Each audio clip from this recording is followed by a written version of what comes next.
বন্ধুরা, আমি মৌ। আমার নতুন একটা ভিডিওতে সবাইকে ওয়েলকাম। তো দেখো, বাড়িতে কিছু সবজি না থাকলেই চিকেন কম বেশি সবাই পছন্দ করে। আমার তো খুবই পছন্দের একটা জিনিস। তো এখানে কড়াইয়ে তেল গরম করে পেঁয়াজ দিয়ে দিয়েছি। এখানে চিকেনটা ম্যারিনেট করে রেখেছি মশলা দিয়ে। এখানে আদা রসুনের পেস্ট করে নিলাম, আর আমি টমেটো কেটে নিয়েছি।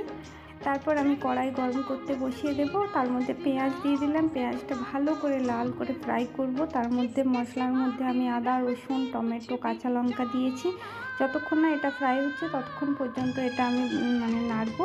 তারপর মশলাটা ভালোভাবে ফ্রাই হয়ে গেলে এর মধ্যে আমি ম্যারিনেট করা চিকেনটা দিয়ে দেবো। চিকেনের মধ্যে আমি আগের থেকেই নুন হলুদ মশলা আর চিকেন মশলা আর দই সব মিক্স করে রেখেছিলাম।